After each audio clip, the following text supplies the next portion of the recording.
Esto y Les Fartures, con David Castañón.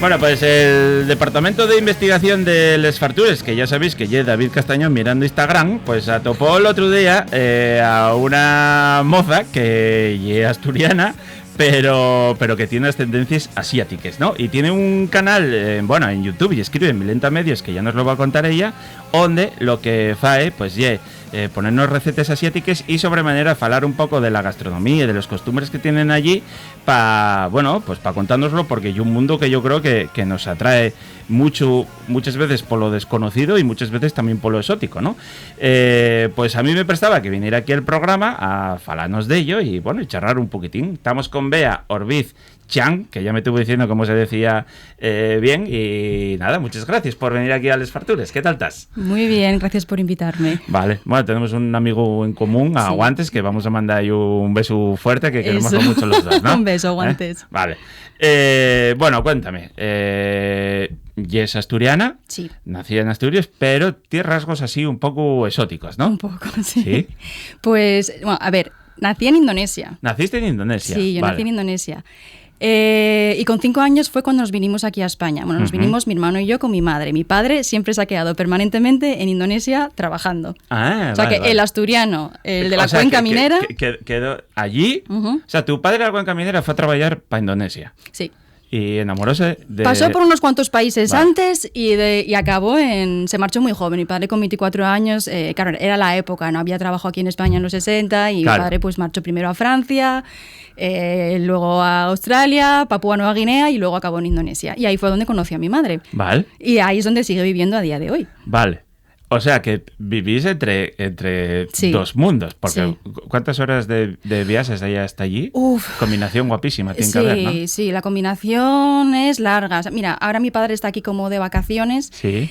Y al final son más de 24 horas, igual son 30 horas en total, entre conexiones y esperas en el aeropuerto. Y pasta guapa también, ¿no? Sí, pues esto sí que es verdad que esto es como lo más corto y entonces también probablemente sea como lo más caro, pero si no tienes como mucha prisa y te da igual esperar en los aeropuertos, igual lo consigues un poco más barato. Vale, entonces tu madre vino para acá, sí. Tú tenías 5 años y criaste aquí. Sí. Con una... Claro, encima sin la influencia de tu padre, porque lo veíais de cuando en cuando. Sí, lo veíamos en Navidad que venía él y luego el verano en Indonesia. Y de que ella no había videollamadas como hay ahora, claro. Nada. Claro, y es moza, pero bueno, que hubo esto ya relativamente reciente, ¿no? Claro, o sea, vale. Teléfono y eso también que de vez en cuando era cuando hablábamos. Claro, y era carísimo de aquella. Era carísimo. Claro, no, una pasada. Carísimo. Vale. O sea que... Y la adaptación porque tú la tuya y eres una nena, no tenías problema, pero la adaptación de tu madre aquí en aquella época, bien. Bien, yo ahora de adulta, que soy más consciente por lo que pudo pasar mi madre, le pregunto y mi madre siempre dice que muy bien, que se topó con gente muy, muy, muy agradable. La familia de mi padre también le ayudó muchísimo. Claro, bueno. Y luego que mi madre, quiero decir, sigue conservando las amigas españolas. La mayoría de las amigas de mi madre aquí son españolas. Tiene ahora igual amigas extranjeras, asiáticas, ahora. Claro. No antes, que llevamos aquí ya casi 35 años, vale. Quiero decir. Y muy bien, muy, muy, muy bien. Qué guay. Sí.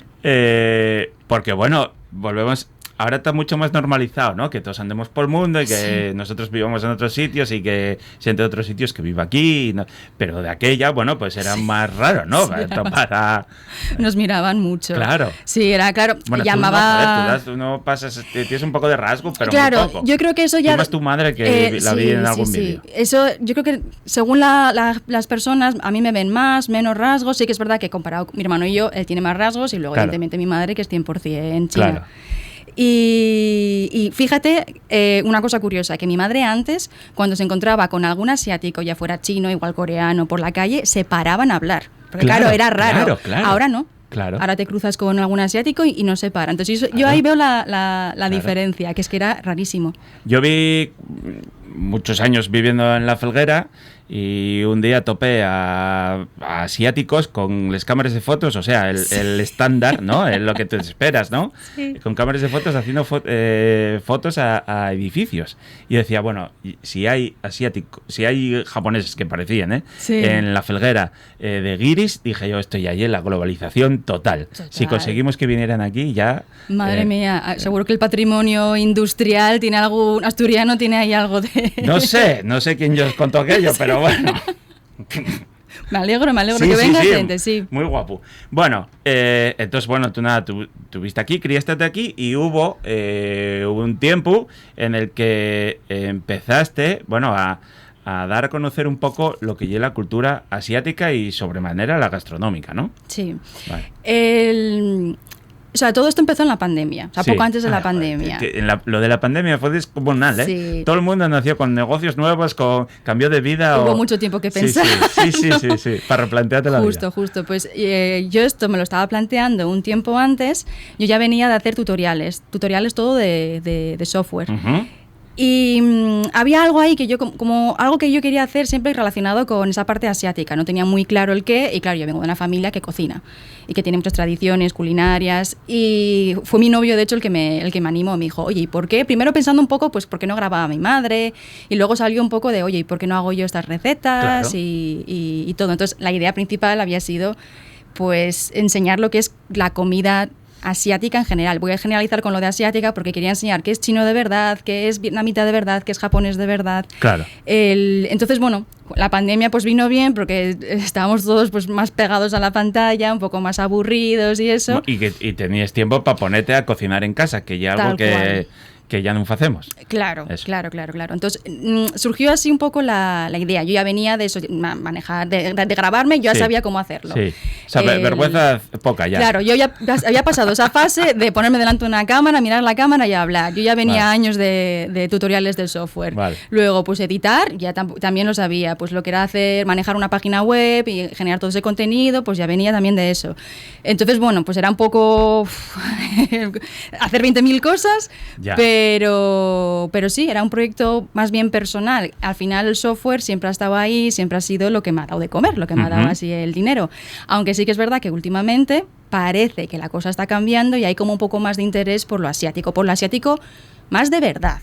Sí, cuéntame eso, porque yo te lo preguntaba antes fuera micros. Dame la sensación, lo primero, que no tenemos prácticamente ni idea, aunque cada vez hay más locales y tenemos más información y la gastronomía asiática, o por lo menos parte de ella, la tenemos ya como asumida muy del día a día. ¿Sabes? Hoy en día comer, no sé, sushi o ramen y es lo más tan normalizado completísimamente. Sí, bastante normalizado. Ahí es cuando ya empiezo a puntualizar yo. Eso.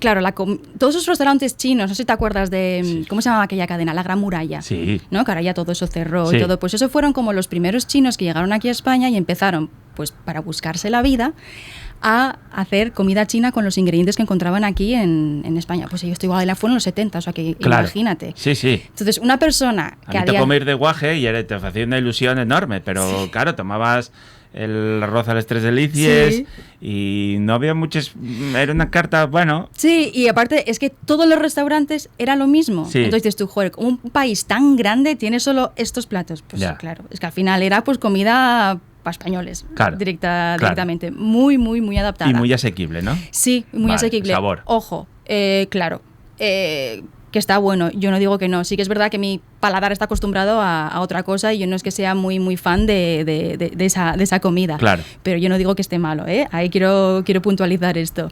Pero, claro, esto fue más bien pues diciendo, jolín, pues esto funciona. El chino al final es emprendedor. Dice, esto funciona, pues venga, vamos a copiarlo. Y así es el resto de restaurantes chinos que se hicieron aquí en España. Pero fue un boom enorme. Fue un boom. Y es que además, igual el 99, igual no estoy ni exagerando, pero el 99% de los chinos que hay aquí en España son todos de la misma región. Claro, uno empezó y se empezó a traer a todos los demás compatriotas y les enseñó el modelo de negocio, y aquí han quedado. Y ahora ya hay como la segunda generación de esos chinos.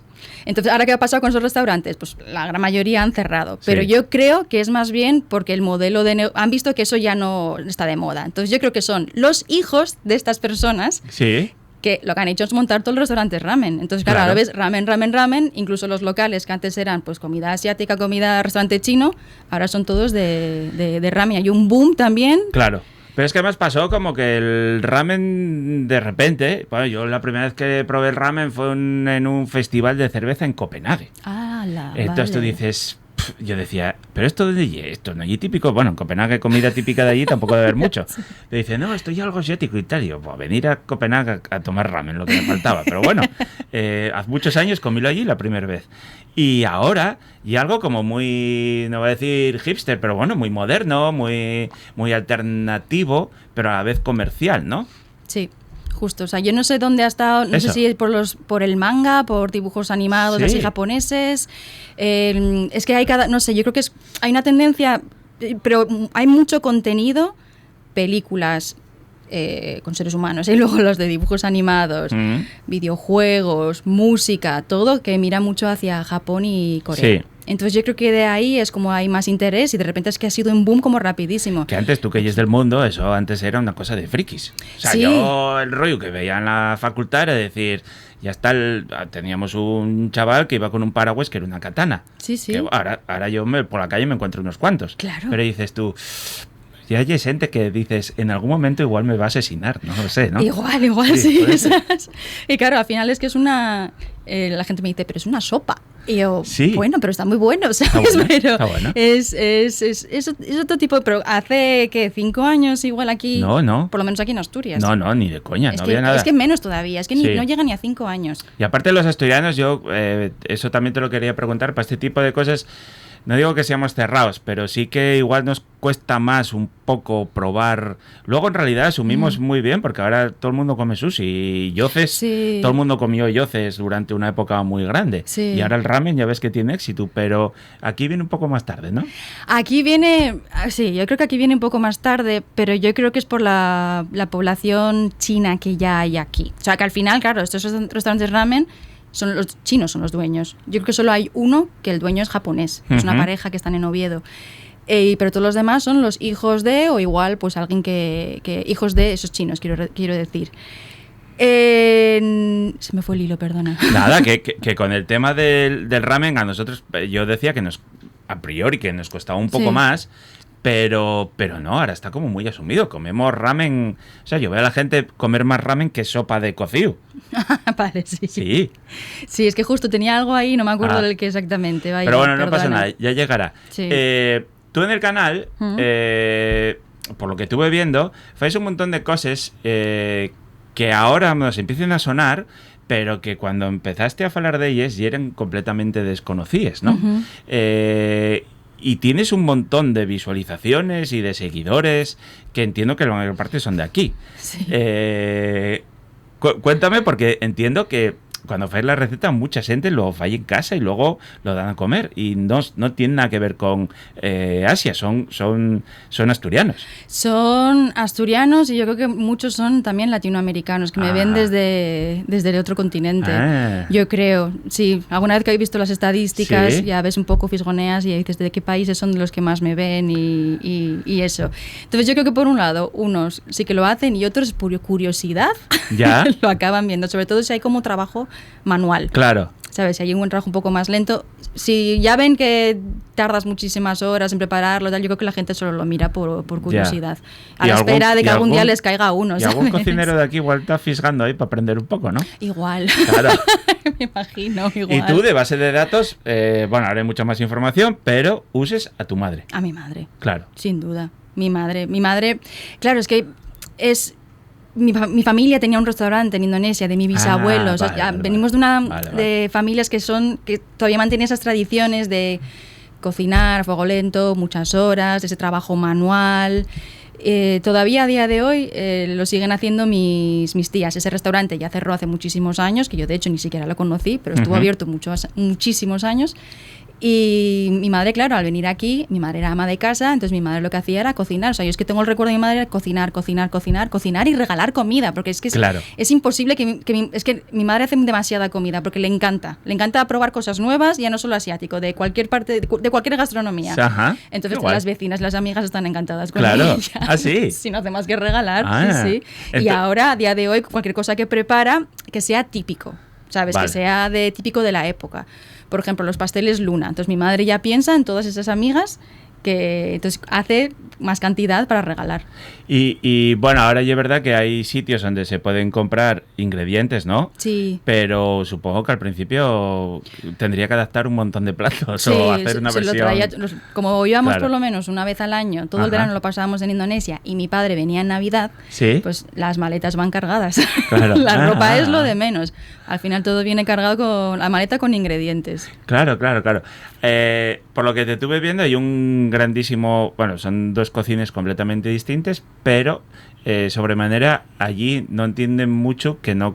Aquí comemos salado en Asturias, pero que no le echemos picante a casi nada. Eso es más la gastronomía de Indonesia. La del sudeste asiático, claro, mi familia al fin y al cabo es China-Indonesia. Ajá. Entonces, la Indonesia es una gastronomía muy picante. Muy picante. Mi padre se acostumbró. Claro, igual en Sudamérica, igual siguen por ese rollo con el Yo creo picante, que ¿no? igual por ahí va. Haber algo. Entonces, claro, yo tengo una tolerancia muy alta al picante. Y mi padre, el señor de la cuenca minera, está pero muy acostumbrado. Sí. O sea, es que de hecho ya, cuando comemos en casa, él ya busca, ¿dónde está? Le resulta hasta o sea, hasta eso raro. se entrena. Se entrena. Sí. Porque si pudo él, bueno, ya te digo yo... Ostras, a mí con el picante dame hipo. O sea, yo una cosa así muy rara, no sé. Fíjate. No tengo una tolerancia muy grande. No, ¿eh? No. Así que, bueno, claro, no sé, probaré algo que faigas tú en una cuenta ayer o algo de esos, pero voy a ir contento. Sí. Y luego, claro, en China, pues depende de la zona. Hay zonas que picante nada. De hecho, tenemos unas amigas chinas aquí que de donde son ellas, nada de picante. Pero luego hay otras zonas de China que la gastronomía es muy picante. Claro, porque, bueno, además al ser países los dos, que son países grandes... Sí. Pues entiendo que tiene que haber unos contrastes en el mismo país, depende de la zona, claro, norte-sur, imagínate, costa interior. Claro. Igual que aquí cuando hablamos del cocido, ¿no? Pues el cocido el madrileño, el cocido de no sé dónde, pues cada uno tiene su versión. Una cosa y mucho más pequeñina, imagínate comparado con China. Claro, típica de la región, con los ingredientes de la zona y todo, sí. O sea, gastronómicamente es... Bueno, espectacular. Y claro, tú vas aquí a un restaurante medio, pues asiático, y vas con un huello crítico muy grande, ¿no? Por eso no suelo ir. Vale, que te iba a preguntar que me recomendaras, pero... A ver, te recomiendo uno. Vale. La Casa del Fideo Ran, que está aquí en Gijón. Vale, ese me gusta mucho porque vas a encontrar una carta muy distinta a lo que estás acostumbrado a ver en un restaurante chino, los chinos de barrio, ¿no? Como se solían llamar. Ellos son de Pekín, entonces la gastronomía que hacen es más de esa zona. Y eso ya es comida china de verdad. Claro. Eso sí. Vale, porque claro... El resto a lo que tienden y mucho más al rollo japonés, con sushi y esas cosas, que en China entiendo que poco o nada. El sushi al final viene de China, pero viene de una región ahí muy cercana, pero ahí no se desarrolló como lo hicieron en Japón. Igual de cocina japonesa aquí tenemos como más referencias. Porque lo decíamos antes, los japoneses no voy a decir que lo vendieron mejor, pero yo como más cool, más guay, ¿no? Y los chinos, tú siempre... y todo, sí. Y claro, los ves ahí con esa maestría, los cuchillos ahí haciéndoles cosas, y en China, que te lleva, por lo que te vi, las mismas preparaciones, elaboraciones o más, nosotros siempre lo pensamos que allí más fritanga, más algo más cutre. Sí, no sé por qué fue, pero igual es que encima la gente que se fue formando en estas gastronomías era como la japonesa. Sí, es que hay gente de aquí que se ha ido hasta sí, mogollón, pero hay veneración. Sí. Hay veneración. Sí. Y luego los japoneses tienen veneración hacia la cocina francesa, que es como... Claro. Es bastante... Sí, el mundo al revés, ¿no? Sí, al revés completamente. Claro. Pero quizás ahora es cuando se empieza como a notar ese cambio. Pero yo creo que es más bien porque a lo mejor China no estaba tan abierta como lo está de unos años para acá. Que ahora ya se nota mucho en todo, hasta en los coches. Ahora claro. Sí. Yo creo que eso tendrá que ver. Y Japón, yo creo que estaba... no estaba no era tan hermético, por decirlo de alguna forma. Pero igual precisamente parte yo creo que del atractivo que tiene que ver con ese hermetismo, ¿no? Que ese desconocimiento de esa cultura, la cultura japonesa, que lleve muchas veces eso, muy hermética, muy tradicional, y en la China pasa un poco lo mismo también. Sí. Yo ya te digo, yo no estaba en China, pero yo tengo muchas ganas de ir, de conocer, porque claro, yo cuando vuelvo a casa a ver a la familia, yo voy a Indonesia. ¿Y cuando vuelves allí, tu padre qué se pone? ¿A hacer fabada o cómo va la cosa? Pues mi madre cuando va siempre lleva aquí cosas asturianas, chorizo, jamón, hombre, mi padre no... Lo que echa de menos es la sidra. Ah, claro. ¿Vale? Porque es más difícil, un poco más complicado logísticamente el llevar botellas. Claro. Y lo primero que hace nada más llegar aquí... Y con una no te llega para nada, además, ¿no? No. Si es que mi padre llegó el jueves pasado y el viernes yo estaba tomando sidras con él. Claro. Y 5 botellas antes de comer. O sea, que es que al final como... Felicidad. Claro, como... Ostras, tienes un contraste maravilloso, ¿eh? Pero tomar botella de sidra con unos dumplings o como... Sí. En casa siempre hubo mezcla a la hora de cocinar, y mi madre te prepara también la fabada. Es que a mi madre le gusta cocinar. Le gusta cocinar cualquier cosa. Qué y guay. Le gusta comer, claro. Y lo adapta, lo pone más picantina, más... No, lo hace más tradicional. Lo respeta. Vale. Ahí no inventa. Vale. Bueno, hombre, yo qué sé, no... Sí, no. Igual que hay... En la cuenca, además, con el rollo de la morcilla, sí. La fabada siempre fue más picante, además. Ay, claro, pero claro, no es el mismo picante con el que puedo... No, hombre, no, claro. Sí. Claro, para ti no será nada eso. Para mí nada, claro. Eso no pica. No, mi madre no tiene sensibilidad. O sea, para poder comer... Yo a veces dices tú, pero si como algo y luego estoy toda la comida que no siento nada. Nada. Y tú como si nada. Como si nada. Y el estómago y tal, sin problema. Sin problemas. Joder. Con un poco de cerveza y feliz. Bueno, lo de las cervezas también chines esos que te traen, a veces meten bien por la cabeza, ¿eh? Sí. No, yo suelo tomar la cerveza más bien las de por aquí. Vale. Vale, las de ahí no... Cuéntame, porque sobre todo lo de los dumplings es una auténtica experta, ya los sabéis como croquetes, ¿no? Sí, a mí todo lo que sea trabajo manual me presta. Me gusta hacerlo con cierres distintos. Hay gente que igual se estresa, pero bueno, al final si tú estás de hacer a lo mejor pues empanadas, es cerrarlo. Igual. Es cerrarlo así con un poco... Bueno, el cierre es estético, quiero decir, al final la cuestión es que cierre, que no salga para afuera el relleno y que sepa bien, punto. ¿Y normalmente se rellenen solo de carne o no? ¿Pueden ir relleno de distintas cosas? Ahora hay más cosas, hay más opciones. Tradicionalmente pues sería carne de cerdo. Y lo acompañas siempre con alguna verdura, así que no te coja a lo mejor mucha agua. Una cebolleta o algo así. Es más bien carne de cerdo, aunque algunas veces encuentras la combinación de pollo con setas shiitake y luego de verduras, que si tofu, que si tal, pero tradicionalmente siempre va a ser el cerdo, que eso es una cosa en la que chinos y asturianos se parecen muchísimo. Sí, del cerdo lo aprovechan. Lo veneren, ¿no? Sí. Vale. Y lo aprovechan hasta, vamos, todo. Pero en cambio, yo desde fuera lo que veo, y es que hay una cocina muy saludable, ¿no? Muy de verduras y que no son tampoco de grandes farturas, no sé cómo decirlo, o sea, como que se come menos cantidad, ¿o no? Ay, a ver, ¿sabes qué? A ver, es que el concepto de comida como la tenemos aquí, que es a lo mejor el primer plato, el segundo plato, un postre, eso no existe en Asia en general. Se lleva más el plato base, que suele ser arroz en la gran mayoría de los sitios, y luego hay como muchos platillos alrededor en el que tú vas cogiendo un poco de cada. Siempre hay verdura, eso siempre. A mí me resulta muy raro que aquí en Asturias no se come tanta verdura. Ya, claro. Y ahí siempre... La lechuga para acompañar. Claro. Y el repollo en el pote. Sí. Las verdas, siempre acompañado de algo, Pues ahí las verduras salteadas aparte, sopa, siempre suele haber, da igual que haga calor, que la sopa también es como fundamental. Pero yo creo que viene más, a lo mejor tendrá algo que ver seguro con la medicina tradicional china, que con esa forma de comer, yo creo que tiene que ver un poco con eso, sobre todo el tema de la sopa. Entonces, a ver, para el chino es muy importante comer, muy importante, y todas las fiestas al final giran en torno de algún plato típico. Entonces no estoy segura de que se coma menos. Que se coma menos, vale. Sí, no lo tengo tan claro. Y otra de las cosas que tú decías que veías mucho contraste, sigue en el consumo del alcohol, ¿no? Eso sí que allí no se consume tantísimo alcohol como nosotros lo tenemos aquí tan normalizado, ¿no? Lo que dices, tomar 5 botellas de sidra antes de sentarse a comer. Claro. Que lleve casi lo normal. Madre, claro.